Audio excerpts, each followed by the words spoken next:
ഒന്ന് പരിചയപ്പെട്ടെ. എന്റെ പേര് ആയിഷ റിസ, 7th പഠിക്കുന്നത്. ഓക്കെ, എവിടെയാ പഠിക്കുന്നതെന്ന് കൂടി പറഞ്ഞു. ഗവൺമെന്റ് ഗേൾസ് ഹയർ സെക്കൻഡറി സ്കൂളിലാണ് പഠിക്കുന്നത്. ശരി, അടുത്താണ്. എന്റെ പേര് ആമിന ഹെറിൻ, 4th സ്റ്റാൻഡേർഡിലാണ് പഠിക്കുന്നത്.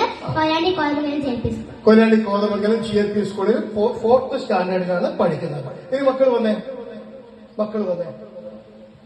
മോന്റെ പേരെന്താ പറഞ്ഞേ? മുഹമ്മദ് ഷഹൽ. മുഹമ്മദ് ഷഹൽ, ഞാൻ നിനക്കൊരു ഓപ്ഷൻ തരാം. എന്താ ഓപ്ഷൻ തരാമോ? നബിമാരുടെ പേരൊക്കെ അറിയാവോ? കുറച്ചാൾക്കാരുടെ പേരൊക്കെ അറിയില്ല. ഏതെങ്കിലും ഒരു നബിയുടെ പേര് ഇതിൽ എഴുതി തരണം മോൻ. ഓക്കെ, മോനോട് ഞാൻ ഏതെങ്കിലും ഒരു സഹാബിയുടെ പേര് എഴുതാൻ പറഞ്ഞാൽ എഴുതാൻ പറ്റുമോ? മോന് പറ്റുമോ? നബിയുടെ കാലത്ത് ജീവിച്ച ഏതെങ്കിലും ഒരു സഹാബിയുടെ ഓർക്കാൻ പറ്റുമോ? മതി, ഓർക്കാൻ പറ്റുമോ? റൈറ്റ്.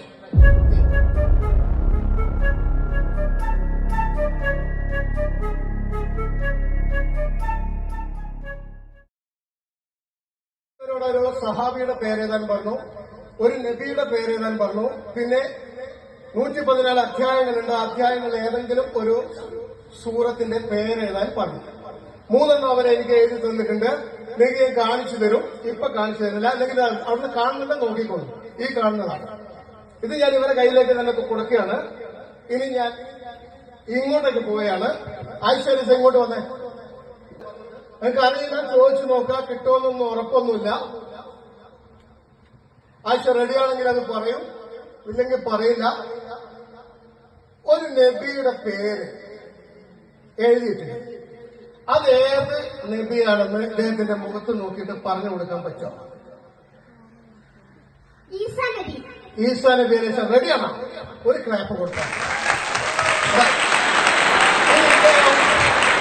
ഒരു സഹാബിയുടെ പേര് എഴുതിയിട്ടുണ്ട്. പേരെന്തായിരുന്നു പോലെ? പേര് മുഹമ്മദ് ഇഹ്സാൻ. പറയാൻ പറ്റുമോ ഏത് സഹാബിയുടെ പേരാണ് മുഹമ്മദ് ഇഹ്സാൻ എഴുതിയിട്ടുള്ളതെന്ന്? അബൂബക്കർ സിദ്ദീഖ് റളിയല്ലാഹു അൻഹു. റെഡിയാണോ? ഒരു ക്ലാപ്പ് കൊടുക്കാൻ പറ്റുമോ?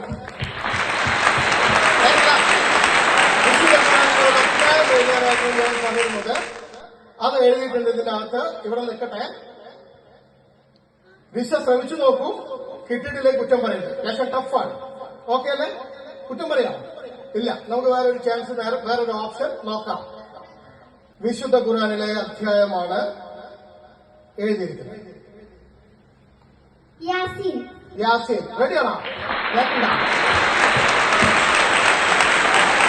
വളരെ സിമ്പിളാണ്. ജയിക്കാന്ന് പറയുന്നത് അതവിടെ നിൽക്കട്ടെ. അത് വെച്ച് പഠിക്കുക എന്ന് പറയുന്നത് അതിനേക്കാൾ സിമ്പിളാണ്. അപ്പൊ നിങ്ങൾ വിചാരിക്കുന്നത് എന്താ അറിയാമോ? ഇതെന്തോ ഒരു മട്ടത്തിൽ ഇവന് കാണിച്ചു കൊടുത്തതാണ്, എന്നിട്ട് ഇവരിത് പറയുകയാണ്, അല്ലാതെ പഠിച്ചിട്ട് പറയുന്നതല്ല എന്നാണ് നിങ്ങൾ വിചാരിച്ചുകൊണ്ടിരിക്കുന്നത്. അങ്ങനെയാണ്. 19 വർഷമായിട്ട് ഇങ്ങനെ ക്ലാസ് എടുക്കാൻ നടക്കുന്നില്ല. അതുകൊണ്ട് അത്യാവശ്യം മനസ്സിലാവും അങ്ങനെ ചിന്തിച്ചു പോകുന്നു. എന്നാൽ തലച്ചോറിന്റെ ശക്തിയെ പറ്റി ചിന്തിക്കുന്നവർ അങ്ങനെ ചിന്തിക്കുകയില്ല. നമുക്ക് ടെസ്റ്റ് ചെയ്ത് നോക്കാം. മോളെ, ആ പ്രവാചകന്മാരുടെ പേരൊക്കെ ഒന്ന് പറയാൻ പറ്റുമോ നോക്കിയേ? ആദം നബി, ഇദ്രീസ്, നൂഹ്, ഹൂദ്, സ്വാലിഹ്, ഇബ്രാഹിം, ലോത്ത്, ഇസ്മായിൽ, ഇസ്ഹാഖ്, യാക്കൂബ്, ഷുഐബ്, അയ്യൂബ്, യൂസുഫ്, മൂസ, ഹാറൂൻ, ദുൽകിഫ്ലി, ദാവൂദ്, സുലൈമാൻ, ഇലിയാസ്, അയ്യസ, യൂനുസ്, സക്കരിയ, യഹ്യ, ഈസ, മുഹമ്മദ് നബി. ഓക്കെ.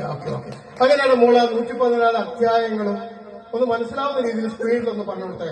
ഫാത്തിഹ, അൽ-ബഖറ, അൽ-ഇംറാൻ, നിസാ, മഅദ, അൻആം, അറാഫ്, അൻഫാൽ, തൗബ, യൂനുസ്, ഹൂദ്, യൂസുഫ്, റാഅദ്, ഇബ്രാഹിം, ഹിജ്ർ, നഹ്ൽ, ഇസ്രാ, അൽ-കൗഫ്, മറിയം, തോഹ, അംബിയ, ഹജ്ജ, മുഅ്മിനൂൻ, നൂർ, ഫുർഖാൻ, ശുഅറ, നംല, ഖസസ്, അൻകബൂത്ത്, റൂം, ലുഖ്മാൻ, സജ്ദ, അഹ്സാബ്, സബ, ഫാത്തിഹ, യാസീൻ, സഫാത്ത്, സ്വാദ്, സുമർ, ആഖിർ, ഫിസ്ലത്ത്, ശൂറ, സുഖറ. മതി. അവർക്ക് മനസ്സിലായിട്ടുണ്ട്. മോക്കത് അറിയാനുള്ള കാരണം അവർക്ക് മനസ്സിലായിട്ടുണ്ട്. അപ്പോൾ നമുക്ക് തന്നിരിക്കുന്ന ഈ സാധനത്തിന്റെ വിലയാണ് നിങ്ങൾ കാണുന്നത്. ഏത് സാധാരണക്കാരന്റെ മക്കൾക്കും അത് ഉണ്ടാക്കിയെടുക്കാൻ പറ്റും എന്നാണ് ഞാൻ എന്നിലൂടെ എന്റെ മക്കളിലൂടെ നിങ്ങൾക്ക് കാണിച്ചു തന്നിരിക്കുന്നത്. അതുകൊണ്ട് നിരാശപ്പെടേണ്ട ആവശ്യം എവിടെയില്ല. ജയം നമ്മുടെ തൊട്ടടുത്തുണ്ട്. നിങ്ങളൊന്ന് മക്കളെ കൂട്ടുകാരെ പോലെ കൊണ്ടു നടന്ന് നിങ്ങളൊരു മികച്ച അധ്യാപകരാവേണ്ട ആവശ്യം മാത്രമേ ഉള്ളൂ.